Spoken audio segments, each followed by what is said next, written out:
매일 밤 서로 다른 사람들이 한 원룸으로 들어갔습니다. 어떤 날은 여성이었고 또 다른 날은 남성이었죠. 조용하고 어두운 골목 끝 넓고 허름한 원룸 앞에선 늘 같은 택시 한 대가 조용히 멈춰섰습니다. 그리고 희미한 가로등 아래 택시의 문을 열고 술에 취한 듯 비틀거리는 승객이 내리면 말없이 그들을 이끌고 건물 안으로 향하는 한 남자가 있었습니다. 바로 그들을 데려다준 택시기사였죠. 이 이상한 풍경은 하루 이틀로 끝나지 않았고 몇 주, 몇 달을 넘어 무려 6년 넘게 반복됐는데요. 하지만 그 오랜 시간 동안 이 조용한 골목에서 뭔가 이상하다고 느낀 사람은 단 한 명도 없었습니다.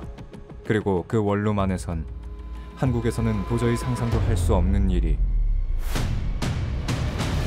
매일 밤 아무 일도 없는 듯 조용히 되풀이되고 있었습니다.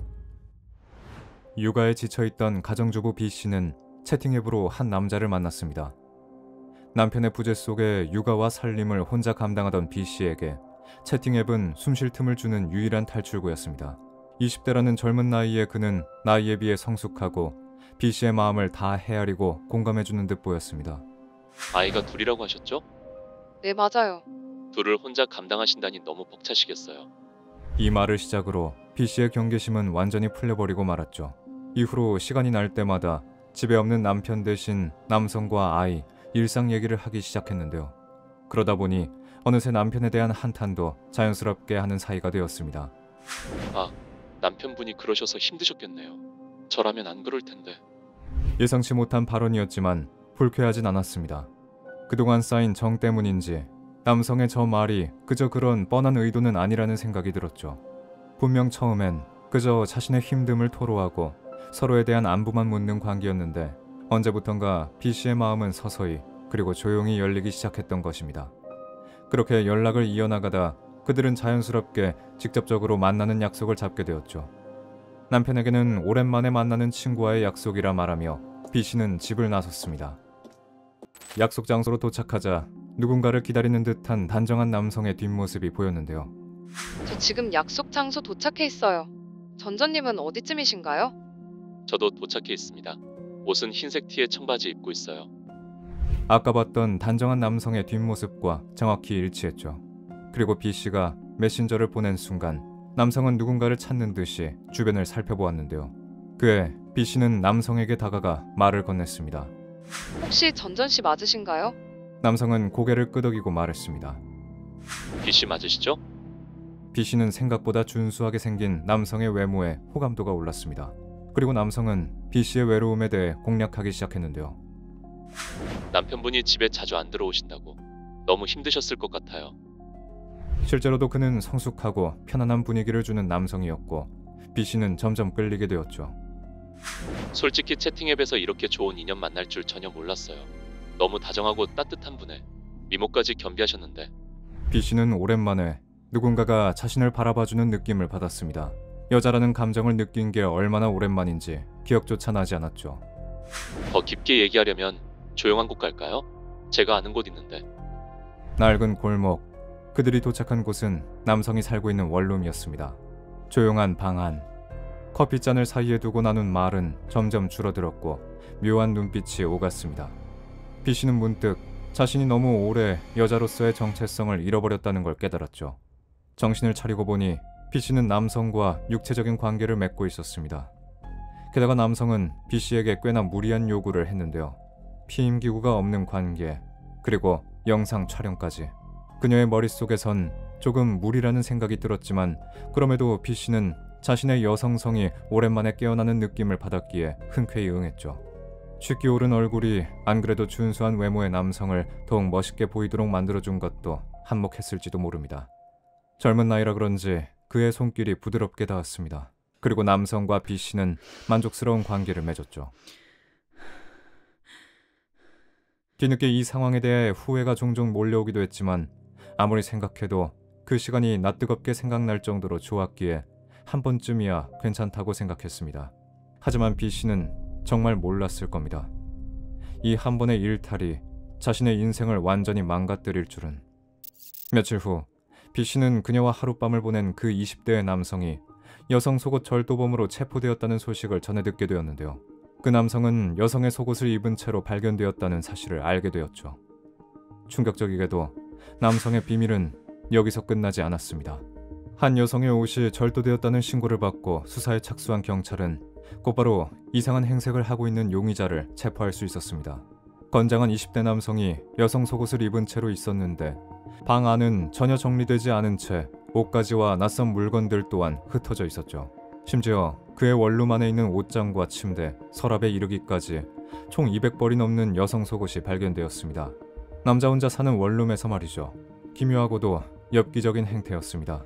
심지어 이 속옷들이 사고에 접수된 것처럼 절도된 속옷이라면 남성의 이상하고도 변태적인 성향을 잘 알 수 있었죠. 경찰은 수상한 남성의 집을 구석구석 수색하기 시작했고 방에 이어 휴대폰, 노트북까지 확인하기 시작했는데요. 그 과정에서 놀라운 사실이 발견되었습니다. 바로 남성의 컴퓨터에서 다수의 성적인 사진과 함께 성관계 동영상이 발견되었던 것입니다. 영상 속 장소는 가지각색이었죠. 남성이 체포된 그 원룸에서부터 모텔, 그리고 남성이 모는 택시 안에서까지. 경찰은 곧바로 여성들의 신원을 수색하고 남성의 휴대폰에 있는 70여 명의 여자들에게 전화를 걸어 신원을 파악하기로 했는데요. 하지만 수사는 난항이 계속되었습니다. 여성들이 자신의 신원이나 관계 사실을 숨겼기 때문인데요. 전 씨 역시 끝내 입을 다문 채 일부 여성만 실토했죠.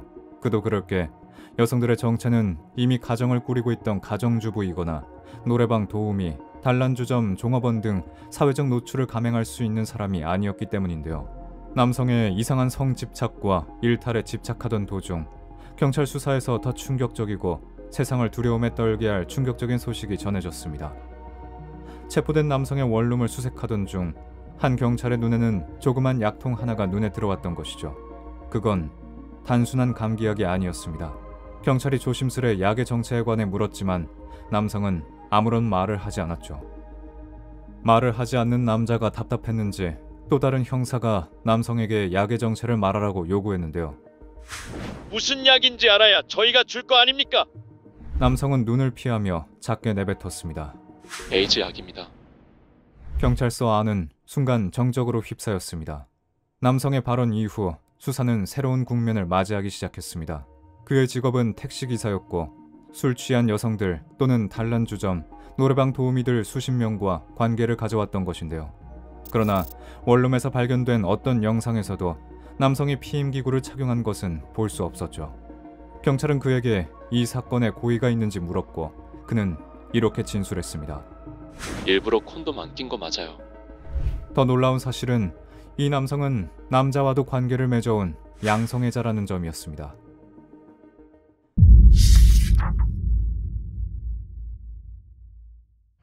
그저 건강하고 미래를 꿈꾸던 청년이었던 전 씨의 일상은 이날 완전히 뒤집히고 말았고 그날부터 전 씨의 욕망은 이상한 방향으로 분출되기 시작했습니다.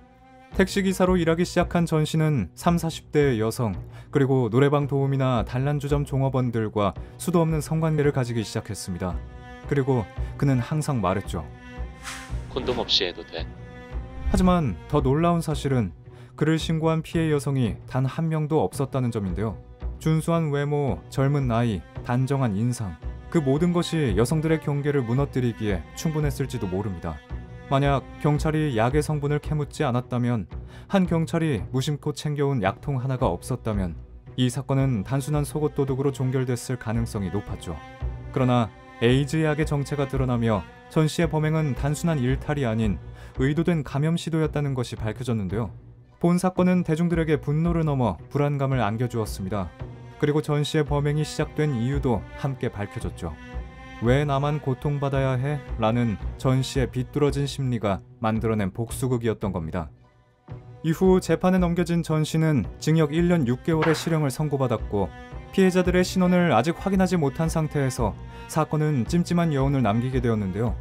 불행 중 다행인 건 전 씨의 체내 바이러스 수치가 낮아 전염력이 약하다는 점이었습니다. 하지만 이는 어디까지나 천운이었을 뿐 실제로 누군가는 실질적인 피해를 받을 수밖에 없었죠. 에이즈 택시기사 사건의 확산으로 항상 사람들로 붐비던 제천의 유흥가는 한산해졌고 자영업자들도 어려움을 토로하기도 했습니다. 요즘 사람이 없어요. 에이즈 사건 때문에. 그뿐만 아니라 일부 사람들에게는 불쾌한 요구나 질문이 따라왔는데요. 아니, 시댁에서 저보고 에이즈 검사를 받으라고 하시더라고요. 억울하기도 하고 기분 나빴죠. 아니, 제천에 에이즈 걸린 사람 맞냐고 그것도 면접장에서 물어보시더라고요. 상당히 불쾌했어요. 그들에게 이런 요구나 질문이 따라온 이유는 분명했습니다. 오직 제천 시민이라는 이유만으로 그들이 견뎌야 했던 시간이었죠. 무엇보다 국민들에게 더 많은 분노를 일으킨 원인 중 하나는 보건관리국의 안일한 대처였는데요. 보건관리 당국은 전 씨와 연락이 끊긴 게 8월 말이었음에도 아무런 조치를 취하지 않았던 것입니다. 보건관리 당국에서 개별적으로 관리해야 할 환자임에도 사실상 치료와 관리 여부를 감염자 개개인에게 맡겼던 것이었죠. 복수심에 시작한 전 씨의 에이즈 감염, 그리고 무책임한 보건관리 당국의 대처는 더 많은 에이즈 확산을 불러일으켰을 수도 있는데요. 만약 전 씨가 체포된 그날 경찰이 약을 그냥 넘겼더라면 이 이야기는 지금도 끝나지 않은 채 조용히 반복되고 있었을지도 모릅니다.